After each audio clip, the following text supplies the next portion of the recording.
Ambassador, Consul General, dear friends, Namaskar and good evening to all of you. Let me begin by saying that it's really a great pleasure to be here in Ho Chi Minh City. It's my first visit to Ho Chi Minh City, but actually my third visit to Vietnam. I was last here with the Prime Minister when he came 7 years ago. And I am here this time because I was co-chairing a joint commission, which is the main body between the two governments, to assess our relationship and how we take it forward. I had very good meetings yesterday in Hanoi. I also called on the Prime Minister. And just to convince you that I was actually working very hard, they showed you a small film about what I was doing. Now, I would like to talk to you about the relationship. I would like to tell you what happened on this visit. But I really want to start with my first visit here. And my first visit here was in 2011. I was at that time ambassador in China. And I came here actually on a holiday. The ambassador was Mr. Ranjit Rai at that time. And some of you may wonder that, someone who lives abroad, why would they come to another country on a holiday? Why don't they perhaps use their holiday in India? But I came here for a particular reason. I was very interested in going to a place called Misan. Many of you would have heard of it. It is the oldest connection that we have between India and Vietnam. And I was interested in visiting Misan because as someone who had represented India abroad all my working life, who took interest in history and culture, I wanted to see for myself what we had been in the past. And perhaps at that time that feeling was not so sharply defined even in my own thinking. But in a way it was to look at what was the historical identity and presence and contribution of India in the world. Now, I don't know how many of you have been to Misan. To those who have not, I strongly recommend it. It is today the heritage site from the Champa kingdom. There was a king called, the most famous king was a king called Bhadravarman, and he built a series of temples there dedicated to Shiva Bhadreshwara. And the Champa kingdom lasted about 1,000 years, from the 4th century to the 14th century. Now, you might ask, why am I trying to give you a history or a cultural lesson here? I'm not. I'm actually asking you all to be aware of what we India and what we Indians have done for the world all these years. And I mention this because today a sharper awareness of that is actually central to our own understanding about ourselves. That if we today take pride as Indians, pride at what is happening today at home, pride at what our achievements are in the world, and I'll come to some of those. I think it's also important we take pride in the history of the world in which we have played a part. Now, we have been engaged in restoration, conservation projects in Misan for some years now. A few years ago, in fact, there was a very remarkable discovery of a Shivalinga with the pedestal, with the Adhisthana also located along with it. And the level of interest that we take today, I want to tell you, is reflected in the fact that in the foreign ministry, we have one I would say division, we call it. It's like a unit, which is exclusively dedicated to promoting this kind of cultural work abroad. They have been active in Mission, they have been active in a few other places in Vietnam, in Cambodia, in Bagan, in Myanmar, in the Ganden Monastery in Mongolia. But the reason we are doing this is for all Indians, but especially Indians who live and work abroad. It's very important that you have a good sense of what has historically been an Indian footprint in the world. Now, those of you who live here, I think, have a particular obligation in this regard, because when Indians started going out of India, they either went east and came to Southeast Asia, or they went north and mostly along the Silk Route, they went to Central Asia, or they went west with the monsoon and went to the Gulf. But the strongest and even today most visible presence of India is actually in Southeast Asia. It is in every Southeast Asian country. It is in their culture, it is in their names, it is in their habits. It is very, very, today we are very much a part of the intellectual and world and the social fabric in this part of the world.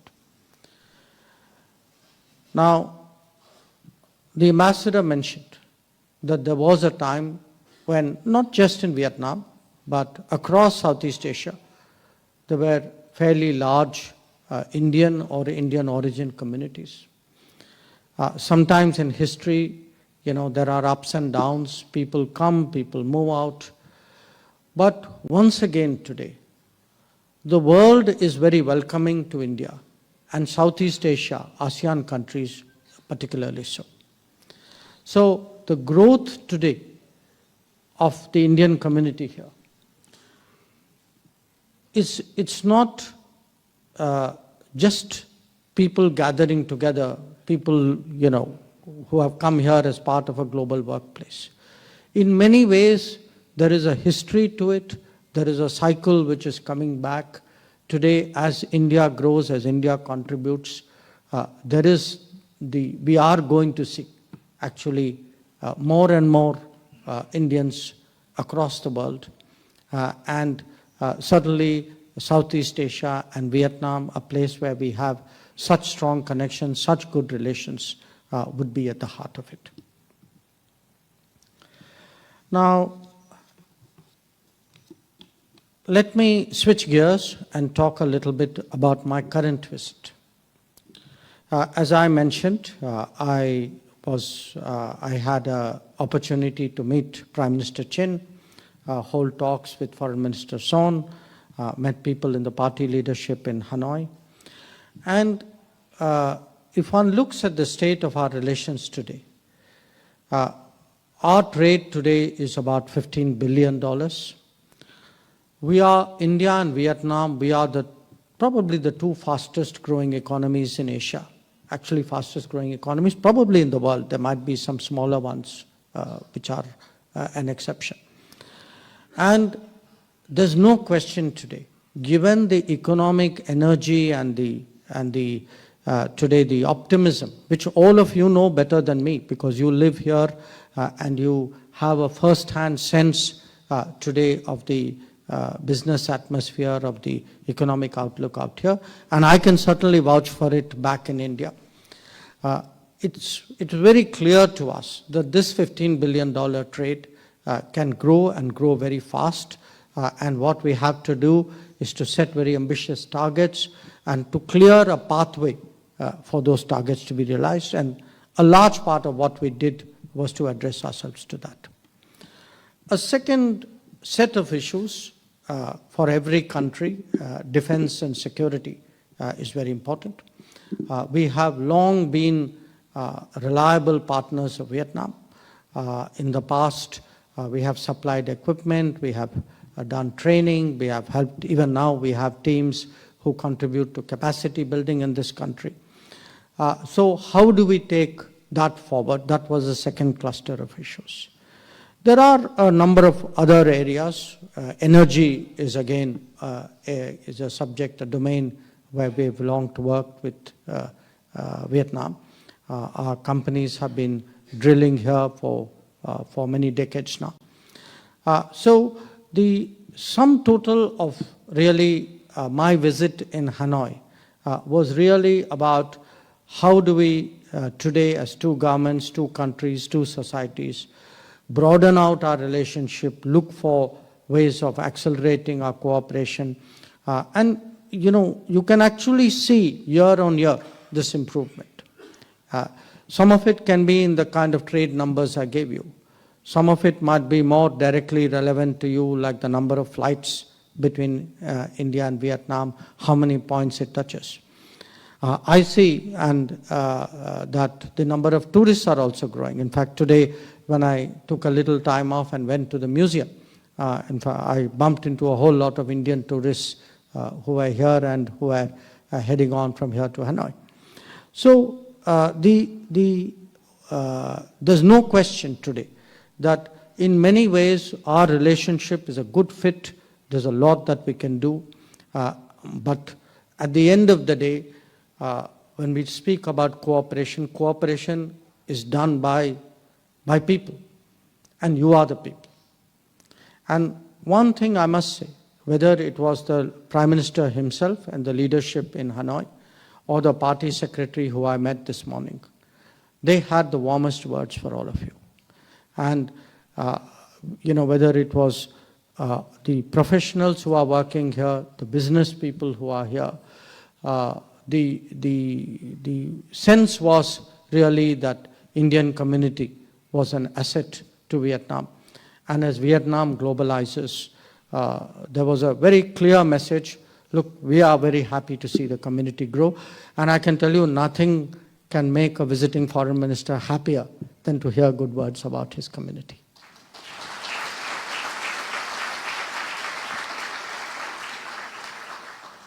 I had also on this visit the opportunity to unveil two busts.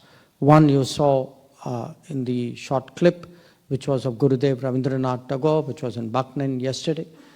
And this morning in Ho Chi Minh City, some of you were also present. I unveiled, along with the Deputy Chairman of the People's Committee, the bust of Mahatma Gandhi. And I mentioned that to you again, because these are not formalities.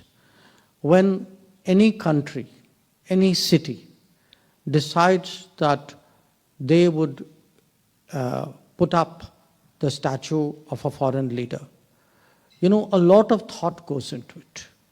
I know because we do that in India. So whenever we in India in any city, you know, get a proposal, we also do our own evaluation. We apply ourselves to the relationship, to the person, to the messaging, to the signal. And to me, the fact that two of the greatest icons of our country have both in different cities today have found expression in a very, very public place, that to me is a very, very strong messaging about where the Vietnamese leadership would like to take our ties. So where India and Vietnam are concerned, you know, I've spoken about a very narrow, you know, cooperation, economics, defense, but there is also a larger fit. The fact is, if there are three qualities that the two countries share, one is a very strong sense of independence. to a very deep commitment to self-reliance, that we would like to do our own thing. We would like to apply our own mind. We would like to make our own judgments. But at the end of the day, we are both societies and we are both, the thought processes are very similar, that we take pride in what we do. And the third, of course, is culture and cultural pride, which is why I mentioned to you Misan as well. So if you look in terms of temperament, there is a lot. It's not an accident that India and Vietnam have had such good, such strong relations over such a long period. And today, I can say that chemistry between us as people, as countries, that chemistry is also today supported by what is happening in the world. That when we look at the state of the world, it is actually today a very volatile world, very uncertain. A lot of things are very difficult in many parts of the world. And this part of the world is not without its own challenges. But again, those challenges have actually only strengthened our commitment and our resolve to do more things together. So, often when I go out, when we have discussions, there are relationships which have a lot of challenges. What I can tell you where Vietnam is concerned, that this is actually a relationship which only has possibilities. And it's up to us, all of us, we as government, you as very important stakeholders, people who have a particular responsibility and a particular devotion to this relationship. It's up to us to realize how much we can take it forward. Now, having spoken about the relationship, I also want to share with you what I heard about India. And that to me is always interesting.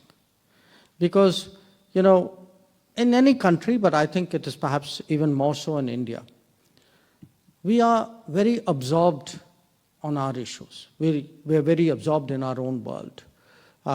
What is important for us is not always self-evident when you go out in the world. So I, today, coming to talk to all of you, asked myself, okay, what is it we have done which has actually occupied the mind space of people in Vietnam?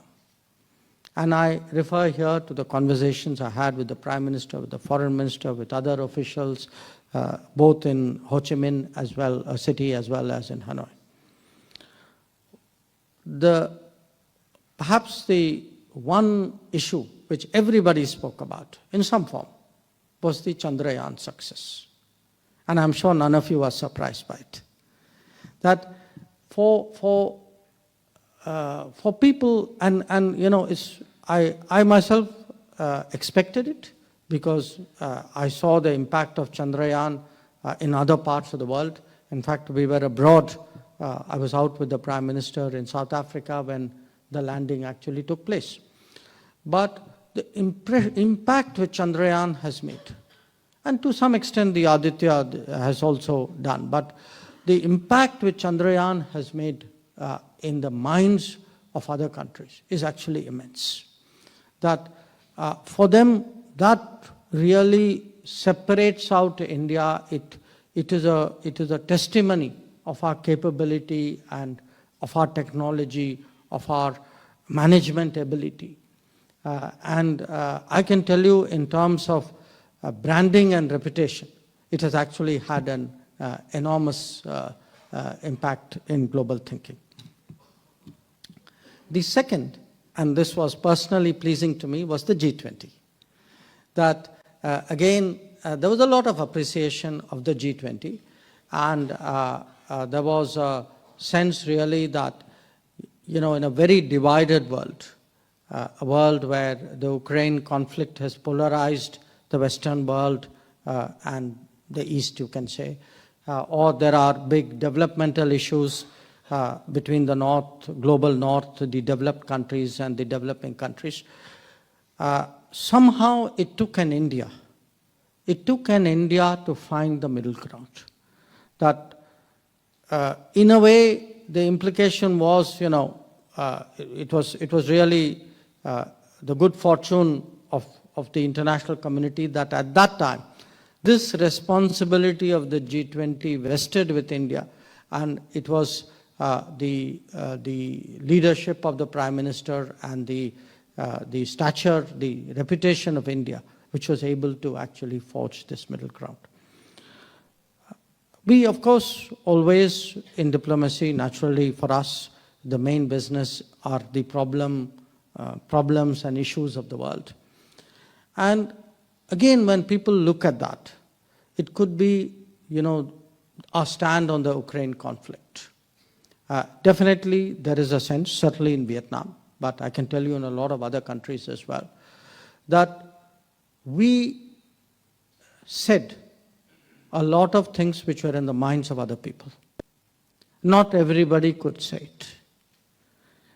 And once we said it, a large part of the world actually really said, oh, we're glad somebody had the courage, somebody had the confidence to articulate that. Because a very large part of the world actually thinks like that. And, again, because it is such a complicated world, that often how to keep friendships, how to keep relationships, and sometimes the relationships are very contradictory.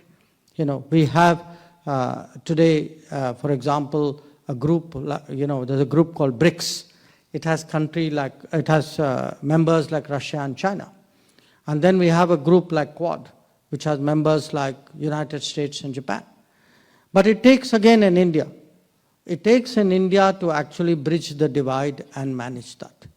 So if you can see the space we occupy, the reputation we build, the contribution we make, this is today creating that impression in the world that here is a country which is actually able to harmonize the contradictions of the world, bridge the divides of the world, smooth over things, find common ground, get people together. And most of all, I must say, whether it was the G20 or in fact a lot of other forums, today one big difference we are making is that we are able to get the world to look at the right issues. And the right issues of the world today are development, are today climate, are terrorism, are debt.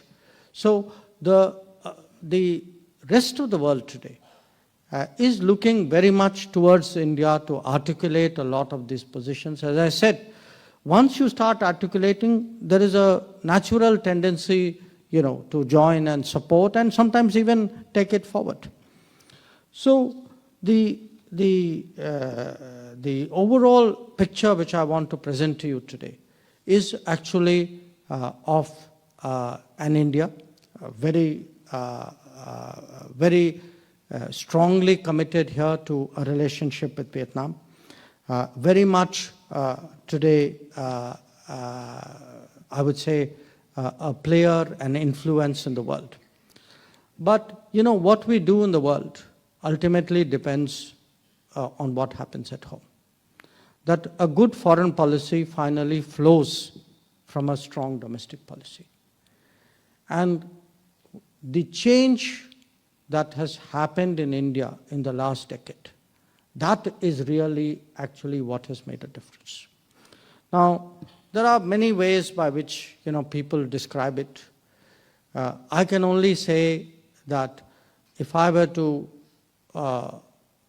highlight the key changes which have taken place.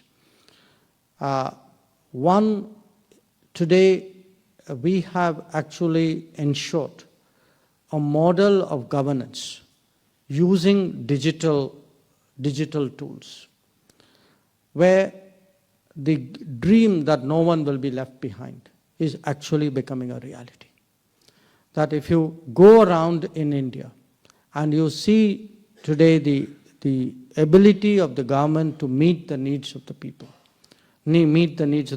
in terms of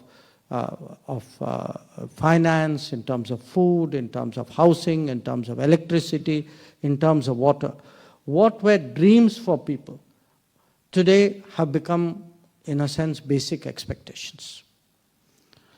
It creates, naturally, more and more, the aspirations rise, but that is exactly how countries rise. So the big change today, and this is actually, it is this change which allowed us to overcome COVID. It is this change today which has actually allowed a very rapid economic recovery. The second, of course, is that we have made it much easier to do business in India. We have made it much easier for common citizens to live in India. That if you go to any office, any service, my ministry runs one which all of you use, passports. Think about it, how much simpler today it is to get a passport. Not just in India. If you have any dealings with the embassy or consulates, no reflection on any of my colleagues, but the fact is today everybody is working much harder. Everybody is actually responding much faster. The systems have become better. It's not just a person anymore. And the systems have become better in moments of difficulty. It happened during COVID. It happened to, students to students in Ukraine. Right now, we are running Operation Ajay. And every day, there's a plane coming back, bringing people from Israel, those who feel it is not safe to stay there at this point of time. So it is today an India where our citizens go out, people like you, with a sense that, look, somewhere the government is there for me, the country is there for me. And that gives people an enormous confidence when they are out. So just as the basic expectations and aspirations at home, in terms of, what is, there was a house, for example, is not a luxury anymore. A road connect is not. Optical fiber cables are not. So I remember when I had just become a member of parliament, I went to a fairly remote village in India. And I was a politician of about 1 month's experience. So I actually asked people saying, okay, what can I do for you? And I was very impressed. They actually said, can you improve the digital connectivity? That saying, sir, tower ko thoda theek kariye, we don't get good connectivity. It's a different society. And it's a different society at home. It's also, those today, if we are looking at a global workplace, at a global marketplace, at opportunities beyond our country, opportunities which all of you today are utilizing. Your success and your contribution to India. India too has an obligation to secure your back. And that obligation today, I think you can see that we are doing much more strongly. But again, as I want to stress to you, many of you who go to India often would see this. One part of the change is wherever you go in India today, you can see construction. The infrastructure is changing. There's a program called Gati Shakti, which has made it far more efficient to build infrastructure. Because of digital today, the levels of corruption have dropped dramatically because money is being paid in directly. Communications are much better. Awareness is much better. But you can see too, if you look at the number of educational institutions, in the last 10 years, broadly speaking, actually the number of educational institutions, I'm talking of colleges and universities here, have actually doubled. That what took us 60 years to build, we have actually been able to double it in the last 10 years. So I mention all this to you because all of you today, in some way or the other, you have friends, you have neighbors, you have people who work with you. Communicate this to people in Vietnam. Talk to your friends, Prime Minister Modi's one request whenever he goes abroad, he tells people, please send 5 people as tourists to India. So I say this on his behalf as well. But more than that, the changes which are taking place in India, the different level today of what we are capable of, that is something I think it's important. I think people do get it because it is today a very connected world. As I said, as soon as you meet someone, the first they say congratulations on Chandrayaan, congratulations on G20, so they immediately actually have the touch points which reflect on us. So my message to you today is really India is today very much a country on the move. It is a country whose global impact will be felt more and more. You people are at the cutting edge of that global impact. It is really today a nation with many more capabilities, which is able to contribute much more, and as you can see, which has a much higher level of confidence. So, it's always been a matter of pride to represent India abroad, for everybody, not just for diplomats, not just for political leaders. Each one of you represents India when you step out of the country. But that sense of, I would say, today, the pride, the confidence, that feeling today that there is a national rejuvenation which is underway, I think it's important that you feel it, that you communicate it, and by doing that, I can assure you that in many ways, you too are contributing to what we try to do in terms of building India's relationship with the world. So once again, really, I want to thank you all, and I think we have some time. So if you have any comments, suggestions, questions, I'd be delighted to answer. Thank you very much.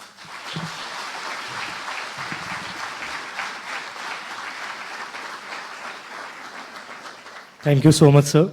So as sir said, now we have a Q&A session. So we'll just accept a couple of questions. So anyone who has a question to raise, kindly raise your hand, please.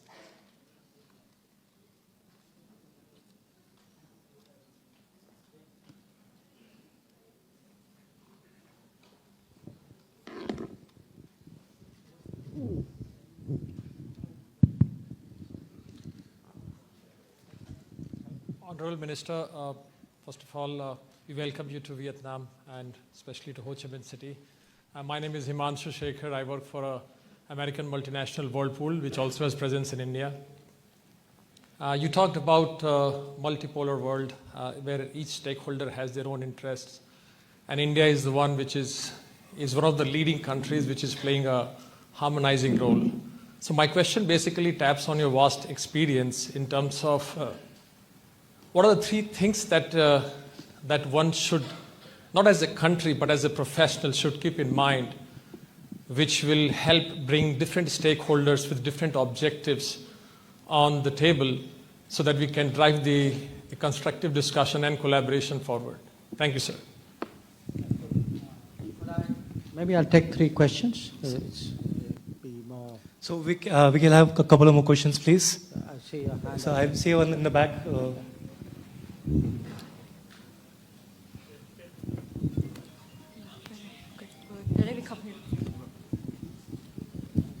Very slow. Good evening, sir. My name is Sandhya. A very warm welcome to Ho Chi Minh City. Firstly, I would like to give you the credit for verbalizing India's position in geopolitical environment today. My question is very simple. What excites you the most about India's future? And what is your version of future Bharat? What would you like to see it as? Thank you. I didn't get the last bit. What is my version of the?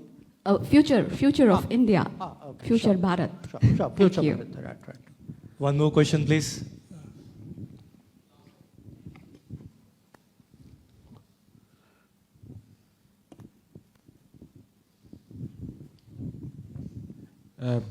Good evening, everyone. Good evening, Honorable Minister Dr. Jaishankar.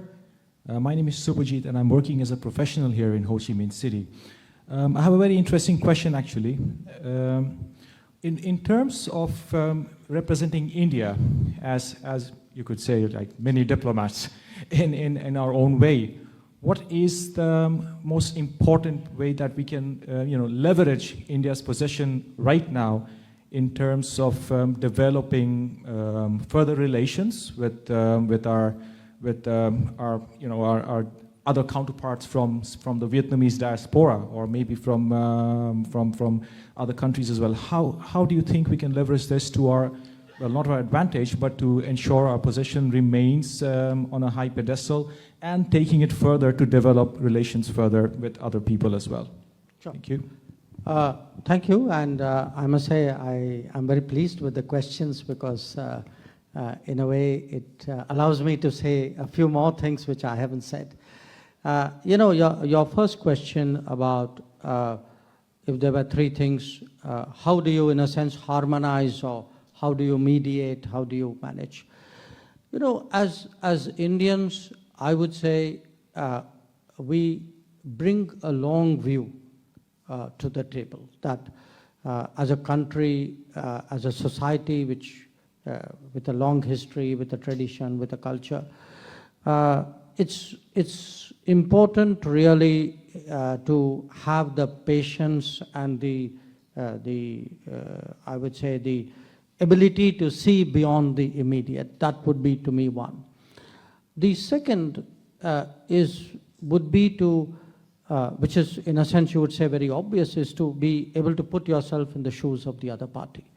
Now, you'd be amazed how difficult it is actually to do that, because it is often in human nature, to think what is important to me is necessarily important to you.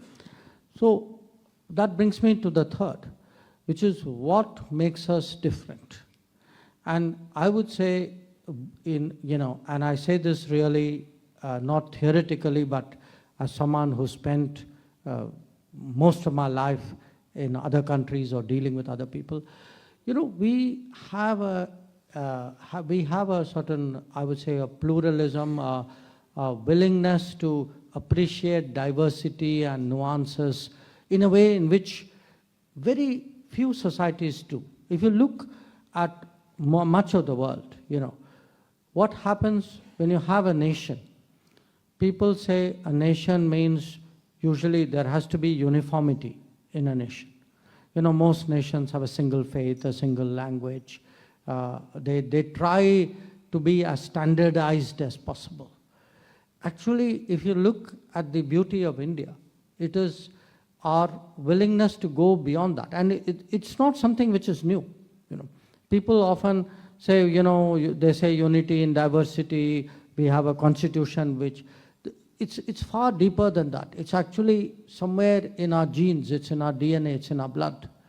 The willingness to act, to have a very sort of wide set of people, and how to mediate and how to get a kind of consensus. So why I mention it is, we often have these debates about democracy. Now, the Western world would have you believe that democracy is something which they have actually contributed to the global thinking. They're not completely off the mark. I mean, typically people would, point to their intellectual traditions. But if you note, the whole idea of, people gathering together, reaching some kind of consensus, confabulation, you can say, it's very deep in Indian society. We have whether it's at a kind of village level or whether it's at a kingdom level, this idea that there should be some kind of sarvasahmati before you move forward. So I think today that kind of attitude, that stands us in very good stead. That, even when we did this G20, our willingness and ability to hear everybody out and then say, okay, this is the common thing which 5 of you have said, let's build on that. I think that kind of quality today will actually have greater value. The second question from the young lady at the back, you know, when you asked me what excites you, you answered it yourself, future Bharat. You know, see, the idea of Bharat excites me for this reason. People sometimes think of Bharat as tradition, which it is. But Bharat is also a mindset. Bharat is a confidence. It is, you know, it is something where we believe in ourselves. It's a sense of what we are. If we can engage the world much more confident about ourselves, our culture, our practices, our traditions, I think we'll get a much better deal from the world. So you know, when you would all be familiar today with the International Day of Yoga, how much more popular it has become. But I just stop and think about it. You know, something which is rooted deeply in Indian traditions has become so universal. Now, it's an enormous change that we brought to the world. Now, I can give you many other examples which may be in the making. You know, because of COVID, for example, I find the number of people who look at wellness practices, who have started showing interest in traditional medicine, is actually growing. If you even look at, I would say, you know, there is today a big movement in India on millets. Now, if I may be the oldest person in the room, but I would certainly tell you, if any of you had asked your parents or your grandparents, they would be very, very familiar with millets. And you may not be. Because somewhere in the last 30, 40 years, that practice went out of our life. But it is, you know, today people are saying, okay, you know, millets is greener, millets is more nutritious, millets is much easier to grow. So there is a lot going, you know, sometimes when we move towards modernity, we also need to actually ask ourselves if something was part of our life for hundreds, if not thousands of years, it must have had great value for it to go on.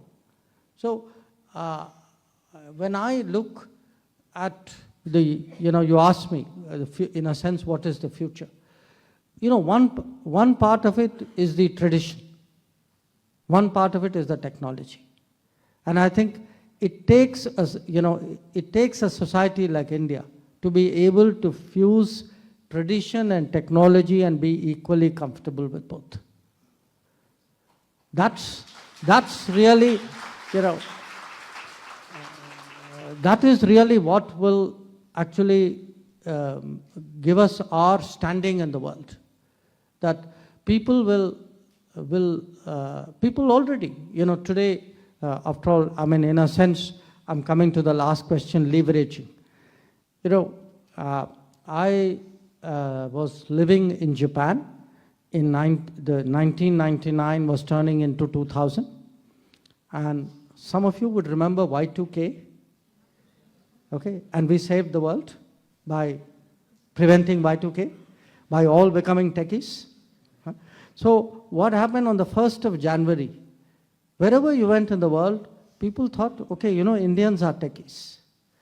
And actually, I mean, joking apart, I found in those few years, the reputation, India and technology, Indians and technology, today is a very strong correlation that the rest of the world makes.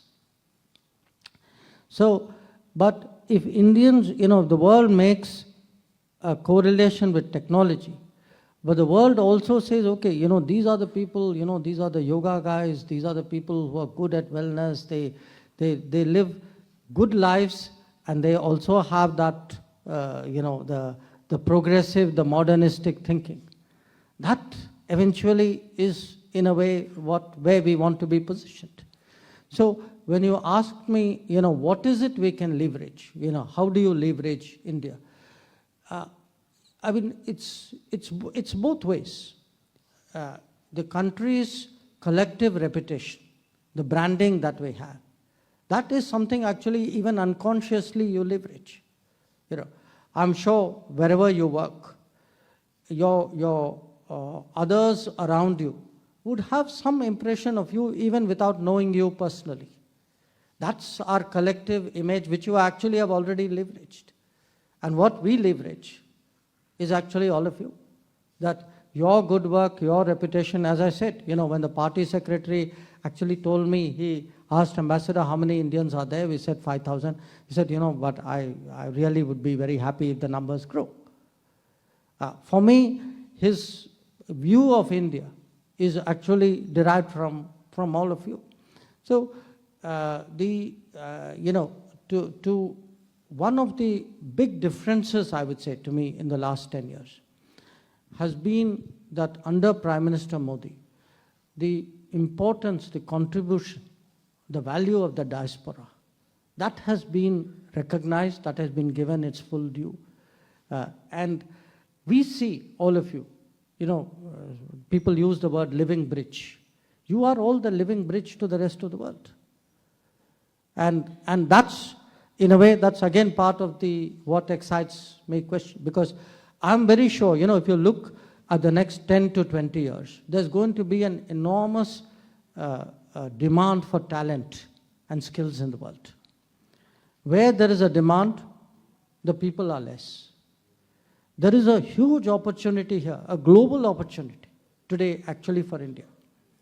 You know, already if you look in the world, there are about 3.5 crore, that is 35 million Indians or people of Indian origin living abroad. This number is going to go up exponentially because the nature of technology and the nature of the global economy is going to drive this. And that's both a leverage and that's the excitement.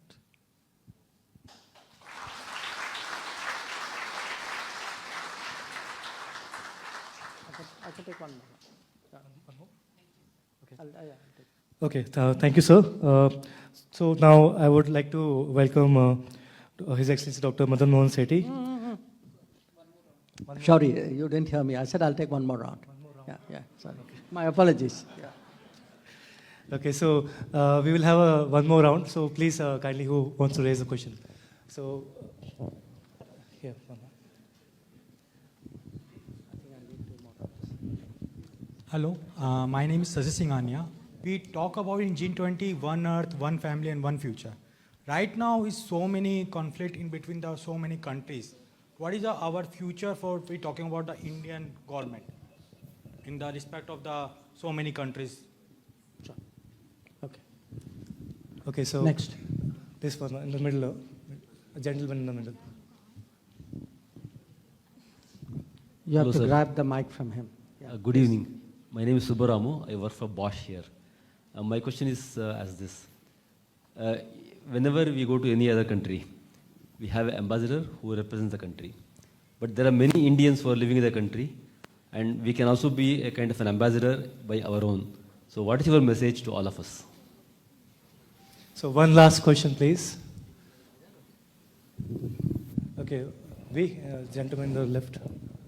Hi, so I actually have a request on behalf of the oil industry. We manufacture rice bran oil in India and here in Vietnam. During COVID is when we set up the entire industry from ground up. We can talk a little later if you want, only for a minute. Can you come to the question? The question is, can we request you to reduce the import, to get the import duty of rice bran oil reduced, you know, so that we can export to India, like we do to Japan and Italy and all of the other countries in the world. You can request me whether it will happen or not. Yes, exactly.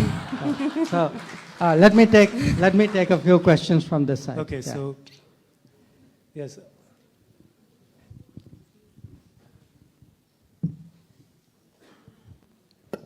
Good evening, sir. My name is Rahul Kanujia. First, I want to thank you and Mr. Modi regarding like I out from India from 1998. In my life, I find 25 years, like after last from 7 to 10 years, our reputations of Indians are coming more bigger, better than before. Thank you from my bottom of my heart, because I struggle a lot in my life and I come down on this position to run my own businesses. My request is that before, see, you are also getting old, we are democratic. Okay. Before something will happen, can you make any law or something in India so we can maintain that standard for Indians out from India? And the second thing is more important, when we can have chance to do election from here to India, people's like we are out from abroad. I'll take one more. So, No, I'll take one more. just question. one more question, Yeah. the last question. In the back, just take. Hi, good evening. My name is Vishwas. Sir, I have one request and one question.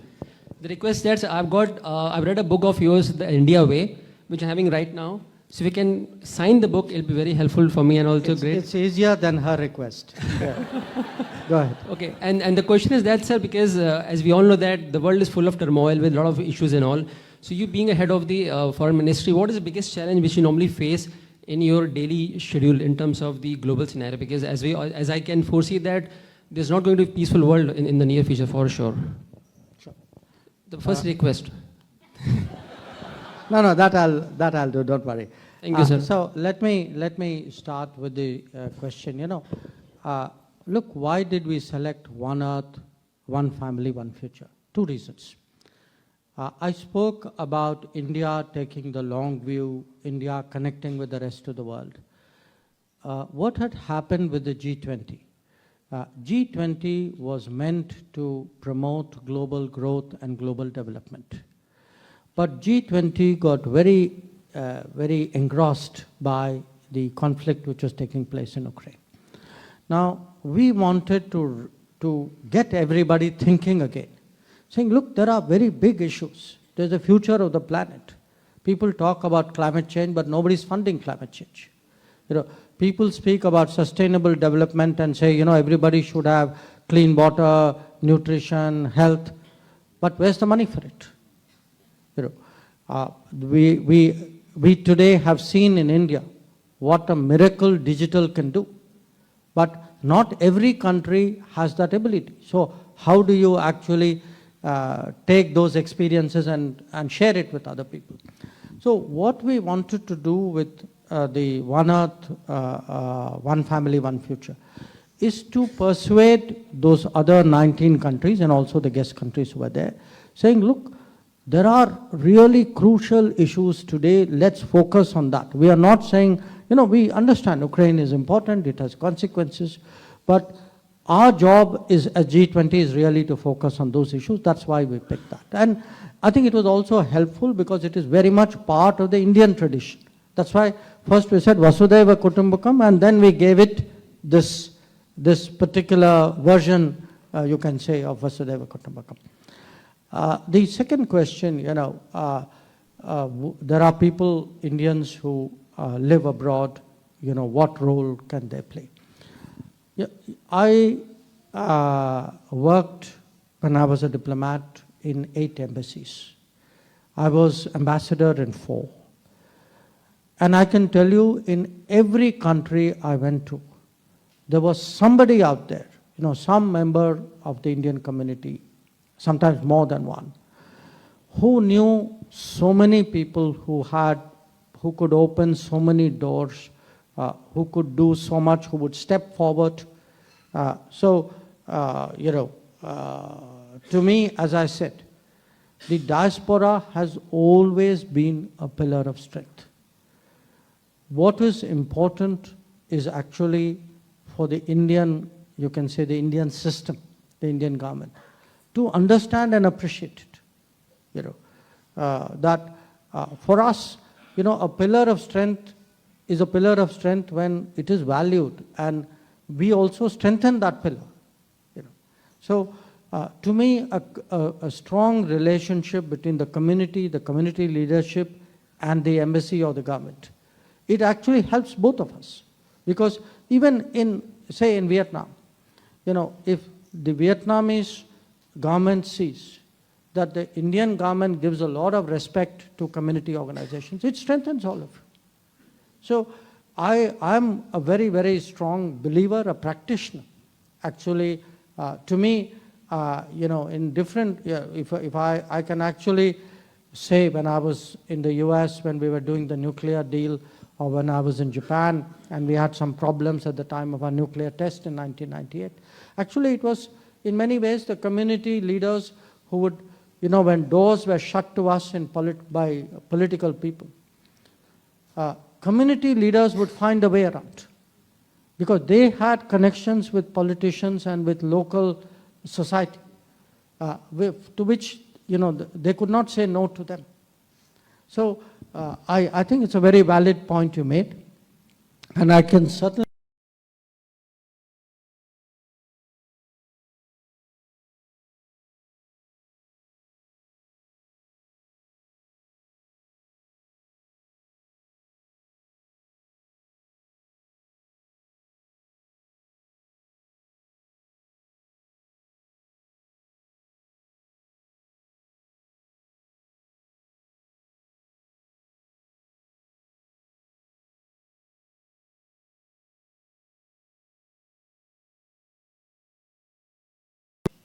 of what you do. The rice bran I have noted, but joking apart, I'll pass it on to my colleague in commerce. On the vote issue, look, I actually was waiting for somebody to ask. I was just surprised it took so long. But it's a tricky issue. It's a tricky issue because our numbers are so great. And the one thing which we have prided ourselves on is we can, in India, people quarrel about everything. At the end of the day, we are all very proud at the integrity and the efficiency of our election. So I'm not comparing it to any other country, but I would say that the fact that that's in many ways been the bedrock of our democratic success. So people understand the value of the vote. But this is today, I mean, I know that there is a strong demand for voting from abroad. And as the global workplace develops and the numbers of Indians actually go out, I think it will become a more a significant issue for us to consider. Finally, how, I mean, in a less than peaceful world, how do I manage my life? Somewhere one has to sort of adjust to what is a normal. Today, unfortunately, it is a very turbulent world. We can't, you can't say, I would like everything to be smooth and I'm taken by surprise by something, a conflict here or a crisis there. So I for example, mentioned evacuation which is taking place, operation we are doing from, operation is a better word in this case. There was a time when we did it in a crisis. Today we assume that in the world at some point, somewhere, some problem will happen. And there will be Indians there. And we have to keep our systems ready to go. So if you see, what, for example, Sudan, or in this case, Israel, or even if there's an earthquake and we have to send people out, a large part of the growing responsibility of India to its own citizens and to the world is actually to prepare for the unforeseen, to be ready for what is going to be a problem. And I think that today has served us very, very well. And I would say again, in the last decade, if you look at one of the big changes in foreign policy, one part of it is the routine works much better. Your embassies are nicer, your passport is easier, your business is greater. But one part of it is also that the emergencies, the unforeseen, the accidents, these are today very much more effectively and efficiently addressed. And I think a large part of it is again because the Prime Minister himself has put a lot of stress on it. So once again, really, thank you all very much. And very good to see you all. My best wishes.